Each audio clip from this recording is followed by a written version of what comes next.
नमो भगवते वासुदेवाय नमः। आप सभी का मेरे YouTube चैनल भक्ति सागर में पुनः स्वागत है। आज के अपने इस वीडियो में हम कार्तिक मास के पंचम अध्याय का महात्म्य सुनेंगे तथा कार्तिक मास में सुने जाने वाली कार्तिक स्नान की कथा भी सुनेंगे। आज का वीडियो शुरू करने से पहले आप सभी से पुनः नम्र निवेदन है, कार्तिक मास की कथाएं सुनने के लिए तथा आगे भी हमसे ऐसे ही जुड़े रहने के लिए कृपया मेरे चैनल को सब्सक्राइब अवश्य करें। वीडियो यदि पसंद आता है तो लाइक भी करें। आइए पहले कार्तिक स्नान की कथा सुनते हैं। एक समय की बात है, किसी नगर में एक बूढ़ा व्यक्ति रहता था और उसकी 7 बहुएं थी। एक बार कार्तिक का महीना आया और उसने अपनी बहुओं से कहा कि मैं कार्तिक का स्नान करूंगा, क्या तुम इसे निभा दोगी? 7 में से 6 बहुओं ने मना कर दिया, लेकिन बड़ी बहू ने कहा मैं निभा दूंगी। बूढ़ा हर रोज सुबह उठता और नदी पर स्नान कर घर आता। गीली धोती को वह बड़ी बहू के आंगन में सुखा देता। जैसे जैसे उस गीली धोती में से पानी की बूंदें जमीन पर गिरती, वैसे ही वह हीरे मोतियों में बदल जाती। धोती से हीरे मोती गिरते देख बाकी 6 बहुओं से रहा नहीं गया और वे बोली कि हम भी बूढ़े को अपने यहाँ नहाने को बोलते हैं। उन्होंने कहा कि पिताजी, आप कल से हमारे यहाँ कार्तिक नहा लेना। बूढ़े ने कहा कि ठीक है, मुझे तो नहाना ही है, मैं तुम्हारे यहाँ नहा लूंगा। बूढ़ा सुबह सवेरे स्नान के लिए आया और धोती उसने दूसरी बहू के आंगन में सुखाने के लिए डाल दी, लेकिन यहाँ हीरे मोती की बजाय कीचड़ टपकने लगा। बहुओं ने यह देखा तो कहा कि आप हमारे यहाँ पाप का स्नान कर रहे हो, इसलिए यहाँ से जाओ और बड़ी बहू के यहाँ ही स्नान करो। बूढ़ा वापस बड़ी बहू के यहाँ आया और कार्तिक का स्नान करने लगा। स्नान करके उसने फिर धोती सुखाई तो फिर से हीरे मोती गिरने लगे। अब कार्तिक का महीना समाप्त होने को था। बूढ़ा चिंता में पड़ गया तो बड़ी बहू ने इसका कारण पूछा।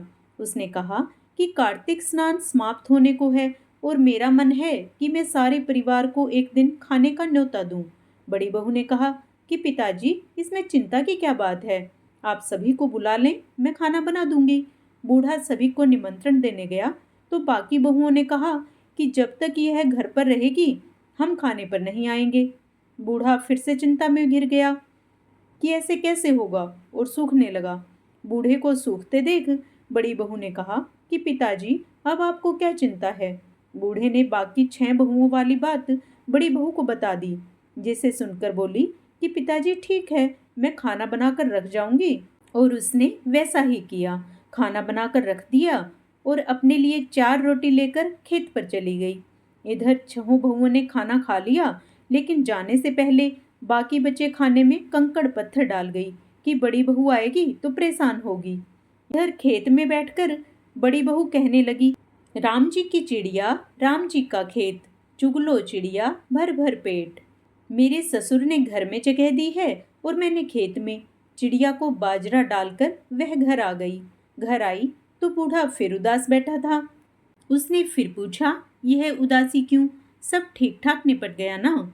वह बोला कि हाँ, सब ठीक निपट गया, लेकिन वह तेरी देवरानियां बाकी बचे खाने में कंकड़ पत्थर व मिट्टी डाल गई।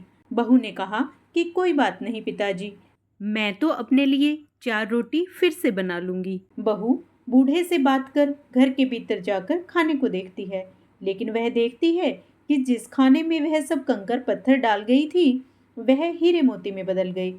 घर की जगह महल खड़ा हो गया और धन दौलत से भर गया। अन्न के भंडार घर में भरे पड़े हैं।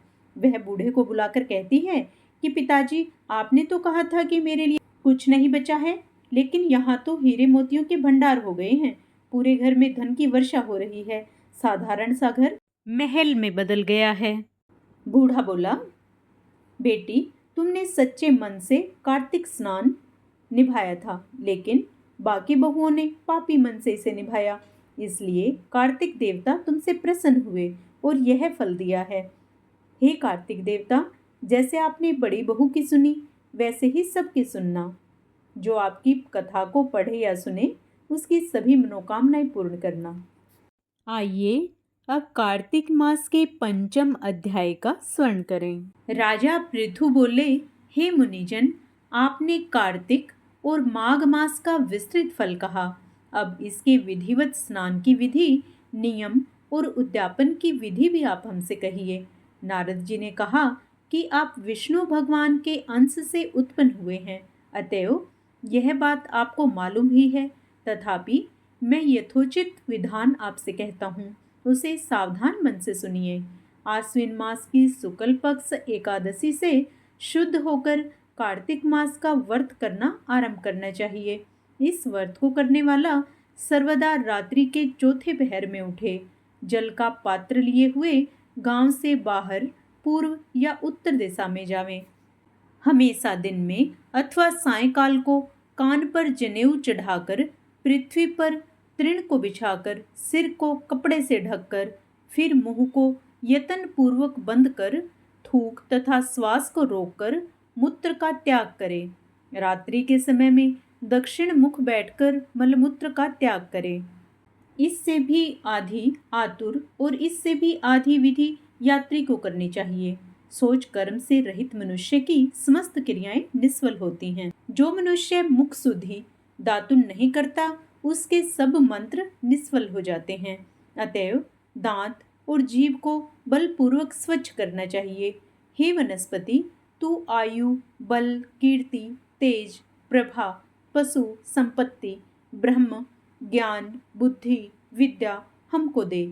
यह मंत्र पढ़कर दातुन वृक्ष से ग्रहण करें। यह मंत्र कहकर दूध वाले वृक्ष से 12 अंगुल दातुन लेकर उसे करें तथा श्राद्ध और व्रत के दिन न करें। प्रतिपदा, अमावस्या, नवमी, छठ, रविवार, चंद्र तथा सूर्य के ग्रहण में दंत धावन कदापि न करना चाहिए।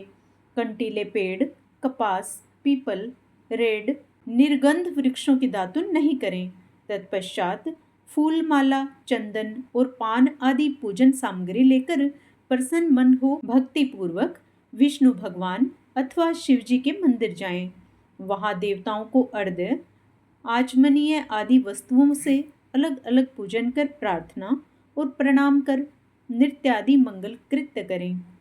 फिर ताल, वेण, मृदंग आदि को बजावें, गावें और नर्तकों के साथ नाचें।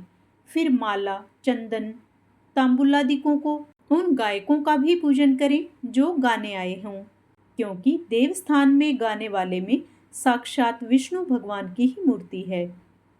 ये लोग सत्य युगादिकों में विष्णु भगवान को तपस्या, योग और दान द्वारा प्रसन्न करते थे, किंतु कलयुग में अनुराग सहित भगवत गुणगान ही भगवान को प्रसन्न करने के लिए प्रधान माना गया है। हे राजन, मैंने एक बार विष्णु भगवान से पूछा था कि आप अधिकतर कहाँ रहते हैं। यह सुनकर विष्णु भगवान ने कहा, हे नारद, मैं वैकुंठ में अथवा योगियों के हृदय में भी नहीं रहता, अपितु जहाँ मेरे भक्त मेरा गुणगान करते हैं वहाँ मैं अवश्य रहा करता हूँ। जो प्राणी चंदन, माला आदिकों से हमारे भक्तों का पूजन करते हैं, उससे मुझ जैसी प्रीति होती है, वैसी प्रीति मेरे पूजन से भी नहीं हो सकती। जो मूर्ख पुराणों की कथा तथा मेरे भक्तों का कीर्तन सुनकर उसकी निंदा करते हैं, वे मेरे शत्रु समान हैं। सिरिस, धतूरा के गिरिजा, चमेली, केसर, कंदार, मदार तथा कनेर के फूल और अक्षतों से विष्णु भगवान की पूजा नहीं करनी चाहिए। अठहल, कंद, सिरिस, जूही, मालती, केवड़ा के पुष्पों से शिवजी का पूजन नहीं करना चाहिए। लक्ष्मी की अभिलाषा करने वाले पुरुष को चाहिए कि तुलसी पत्र से गणेश जी की, दुर्वा से दुर्गा जी की, अगस्त्य के फूल से सूर्य नारायण की पूजा ना करे। जिन देवताओं के लिए पूजा में जो फूल निर्दिष्ट हैं, उन्हीं से उनका पूजन करें। इस प्रकार पूजन समाप्ति के पश्चात देवाधिदेव विष्णु भगवान से क्षमा याचना करें। हे सुरेश्वर, हे देव, मेरे पास न मंत्र है और न क्रिया, भक्ति से भी मैं हीन हूँ। जो कुछ भी आपकी पूजा मैंने की है, आप हमारी उस पूजा को पूर्ण करें। इतना करने के बाद परिक्रमा करके दंडवत प्रणाम कर पुनः क्षमा याचना करके गायन कीर्तन आदि करना चाहिए। जो मनुष्य शिव और विष्णु भगवान की विधिवत कार्तिक मास की रात्रि में पूजा करते हैं, वे पवित्र आत्मा होकर अपने पूर्व पुरुषों के साथ विष्णु लोक को जाते हैं। इस प्रकार कार्तिक मास का पंचम अध्याय का महात्म्य समाप्त हुआ। अब हम सब मिलकर विष्णु भगवान की प्रिया तुलसी माता की आरती करेंगे।